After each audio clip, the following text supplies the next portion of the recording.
लहरों के स्वर में कुछ बोलो, इस अंधड़ में साहस तोलो। कभी कभी मिलता जीवन में तूफानों का प्यार, और तूफानों की ओर घुमा दो नाविक निज पतवार, और तूफानों की ओर घुमा दो नाविक निज पतवार। नमस्कार, मैं हर्षद घाटोड़े आज लेकर आया हूं एक हस्ती की सच्ची दास्तां, जिसे सुनकर बरबसी हमारी आंखों में आंसू न चाहते हुए भी आ जाएंगे। इन्होंने अपने संघर्ष से वह इबारत लिख दी जिसका शायद ये कोई सानी हो। इन्होंने विपरीत हालातों से लड़कर न सिर्फ खुद को स्थापित किया, बल्कि अपनी दो बहनों को उच्च शिक्षित बनाकर एक को डिप्टी कलेक्टर तो दूसरी को अध्यापिका बनाया। राजस्थान के भरतपुर जिले में स्थित भूसावर तहसील पर एक गांव सलेमपुर खुर्द में इनका जन्म एक मध्यम वर्गीय परिवार में हुआ। इनके पिता पटवारी थे, माता गृहिणी। परिवार में दो बहनें, एक भाई और भी था। छोटा सा घर था जो गांव से 2 किलोमीटर दूर था, जिसे बनाना शुरू किया था। अभी छत भी नहीं पड़ी थी कि तभी एक दिन वह दुखद घटना घटी जिसने इनके परिवार पर दुखों का पहाड़ टूट पड़ा। हुआ यूं कि एक शाम जब मां और दोनों बहनें खाना खाते थे, तभी एक व्यक्ति घर पर भागता हुआ आता है और सूचना देता है कि आप जल्दी मेरे साथ चलिए, वहां रोड पर कोई घटना घटी है। इनकी मां तुरंत उस व्यक्ति के साथ भागती चली गई। ये भी मां के पीछे पीछे भागने लगे। लगभग 1 किलोमीटर दूरी पर जाकर पता चलता है कि इनके पिताजी का एक्सीडेंट हुआ है और ऑन द स्पॉट जगह पर ही उनकी मृत्यु हो चुकी है। इन स्थितियों में इन्होंने सोचा कि आगे क्या होगा, कैसे पढ़ेंगे, कौन पैसे देगा। लेकिन चलो पिता नहीं तो क्या हुआ, मां तो है। बड़ा भाई पढ़ाई हेतु दूसरे शहर में था। पिता की मृत्यु के पश्चात गांव के लोग रोटियां लेकर आते और खिलाते। यह सिलसिला कुछ दिनों तक चला। फिर रोटी लेकर आने वाले धीरे धीरे आना बंद हो गए। धीरे धीरे समय गुजरता गया। अब सिर्फ बहनें और मां ही थी जो इनके पास थी। मां खेतों में काम करती, पशुपालन करती। ये भी अपने बहनों के साथ उसकी मदद करते। इनके पिता की मृत्यु को लगभग 3 महीने ही हुए थे कि अचानक एक ऐसी रात आई जिसे इतने वर्षों बाद भी इन्हें भुला पाना संभव नहीं हुआ है। आखिर क्या हुआ था उस रात जिसने इनकी जिंदगी को पूरी तरह से बदल कर रख दिया। शाम 7:30 बजे का वक्त, सभी भाई बहन खाना खा रहे थे। मां साथ थी और बच्चों को खाना परोस रही थी। चांदनी रात थी वह। इतने में मां ने कहा कि लगता है उधर से कुत्ता आ रहा है, मैं उसे भगाकर आती हूं। मां उस कुत्ते को भगाने गई। जंगल का घर था, मिट्टी बिछी हुई थी। जैसे ही इनकी मां ने उस कुत्ते को भगाने हेतु जिसे पत्थर समझकर उठाया, वह पत्थर न होकर सांप था और अंधेरे में मां को दिखाई नहीं दिया। उसने अनचाहे मां ने उसे उठा लिया और जैसे ही मां ने उठाया, सांप ने उनके अंगूठे को काट लिया। इनकी मां ने चिल्लाकर कहा कि बेटा सांप ने मुझे खा लिया है। ये तुरंत भाई के साथ भागे। उस समय इन्हें कुछ सूझ नहीं रहा था, कुछ पता नहीं था इन हालातों में किस प्रकार से क्या किया जाए। प्राइमरी प्रिकॉशंस लेने पड़ते हैं, कुछ भी सूझ नहीं रहा था क्या करें। इन्होंने तुरंत एक बाइक का इंतजाम किया और मां को बीच में बिठाकर भाई के साथ अस्पताल ले भागे। दवा भी दिलवाई।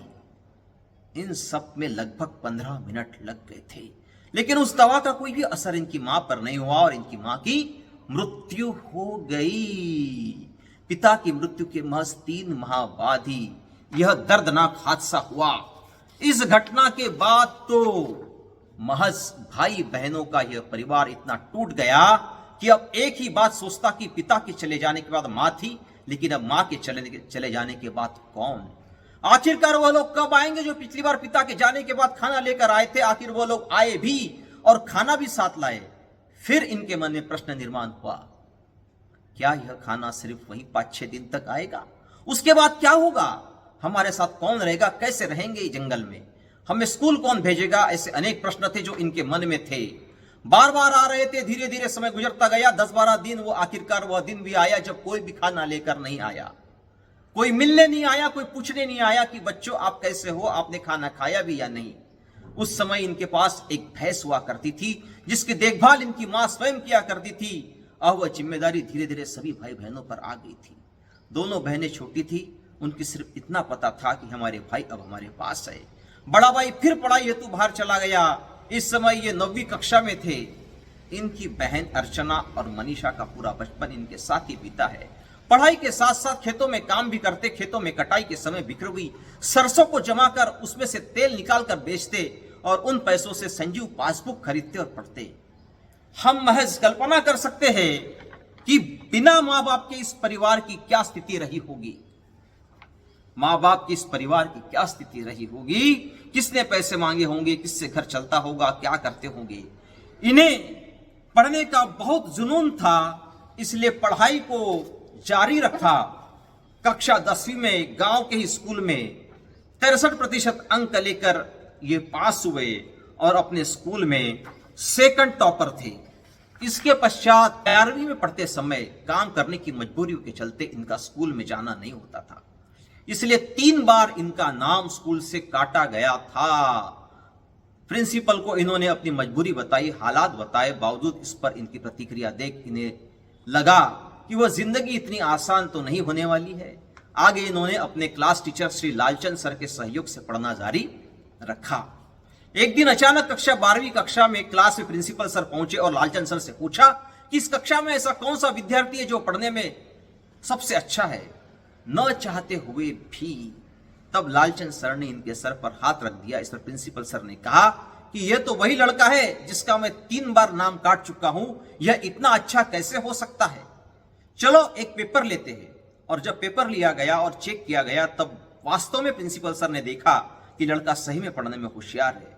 इस घटना के बाद तो इनका मनोबल और बढ़ा और ये और अधिक पढ़ने लगे। परिणाम स्वरूप इन्होंने फिर एक बार कक्षा 12वीं में सेकंड टॉपर रहते हुए 75% अंक हासिल किए। यहां तक पढ़ने हेतु इनके पास पैसे तो थे नहीं। कक्षा 9वीं से 12वीं तक की पढ़ाई एक ही यूनिफॉर्म में की थी। इसके बाद इनके जीवन का वह पड़ाव भी आया जिसने इनकी जिंदगी ही बदल कर रख दी। इनके सामने अब यह समस्या थी कि आगे की पढ़ाई कहां और कैसे की जाए। इसी दौरान इन्हें पता चला कि जयपुर में एक मीना हॉस्टल है जो स्टडी सेंटर भी है, जहां बहुत कम पैसों में रहने, खाने और पढ़ने का मिलता है। लेकिन वहां पर एडमिशन तभी मिलता है जब आप 12वीं में अच्छे अंकों के साथ उत्तीर्ण होते हो। चूंकि इनके 12वीं में अच्छे प्रतिशत थे, इन्होंने जयपुर जाकर पढ़ने का निश्चय किया। भाई बहनों से कहा कि मैं जयपुर जा रहा हूं, कोई दिक्कत नहीं है, मैं कालांतर में आपको भी वहां बुलाऊंगा। जयपुर पहुंचे, वहां राजस्थान कॉलेज जयपुर में इकोनॉमिक्स ऑनर्स में प्रवेश ले लिया और मीना हॉस्टल में रहकर पढ़ने लगे। 2010 में इन्होंने अपना ग्रेजुएशन पूर्ण किया, वह भी यूनिवर्सिटी में गोल्ड मेडल के साथ। काफी खुश थे। इस पूरे पढ़ाई के दौरान घर जो पीछे छूट गया था, जहां भाई बहन किसी प्रकार से अपनी पढ़ाई जारी रखे हुए थे, इसके पश्चात इन्होंने राजस्थान यूनिवर्सिटी में मास्टर ऑफ इकोनॉमिक्स के लिए एंट्रेंस एग्जाम दिया। प्रथम रैंक के साथ पास भी हुए, बावजूद इसके पारिवारिक कारणों की वजह से वहां प्रवेश नहीं ले पाए और हालातों से लड़ते हुए मजबूरीवश इन्हें अपना एमए इकोनॉमिक्स प्राइवेट में करना पड़ा और 68% अंकों के साथ इन्होंने उसे पूर्ण भी किया। जब एमए कर रहे थे उसी दौरान इन्हें डिपार्टमेंट ऑफ ऑटोनॉमिक एनर्जी के अंतर्गत संचालित होने वाली सेंट्रल स्कूल 6 में इन्हें जॉब भी मिल गया। लेकिन अब मुंबई कैसे पहुंचा जाए, मन में घबराहट और खुशी दोनों थे और इन्हीं के साथ आ पहुंचे मुंबई। यहां पर जॉब के दौरान इन्हें सबसे बड़ी कठिनाई हुई और वह थी रहने की व्यवस्था का न होना। शुरुआत में सैलरी भी नहीं मिलती थी। मुंबई जैसे शहर में घर मिल जाए किसी स्वर्ग से कम नहीं। आखिर परेशान होकर इन्होंने निर्णय लिया कि मुंबई में जॉब नहीं करना है। बिना परिवार समाज की चिंता के इन्होंने नौकरी छोड़ दी। उस समय इनके प्रिंसिपल श्री चिन्मय अवस्थी ने इन्हें काफी समझाया, परंतु इन्होंने यह कहकर उनकी बात नहीं मानी कि वे मुंबई जैसे शहर में सरवाइव नहीं कर सकेंगे और इस प्रकार वापस गांव पहुंच गए। एमए पूर्ण होने के पश्चात मन में एक ही सवाल था कि बहनों को पढ़ाना है, वापस जॉब पे लगना है। उसी दौरान विज्ञापन निकलता है केंद्रीय विद्यालय संगठन का और डिपार्टमेंट ऑफ ऑटोनॉमी एनर्जी का, साथ ही राजस्थान सांख्यिकी अधिकारी का। तीनों फॉर्म इन्होंने भरे। इनके अपॉइंटमेंट लेटर मिला। पहला था केंद्रीय विद्यालय में टीजीटी के लिए, दूसरा था वही नौकरी जो ये छोड़कर आए थे डिपार्टमेंट ऑफ ऑटोनॉमी एनर्जी की। प्रश्न था कि कहां जाए, वापस मुंबई नहीं जाना चाहते थे। बड़े शहर का डर था, इसलिए सेंट्रल स्कूल की नौकरी इन्होंने तुरंत स्वीकार कर ली और अपना स्वीकृति पत्र भेज दिया। इन्हें पोस्टिंग मिली, जिसे देख ये फिर घबरा गए। वहां थी पुणे के पास तलेगांव में। इन्हें लगा कि वापस शायद किस्मत इन्हें मुंबई के आसपास ही लेकर जाना चाहती है।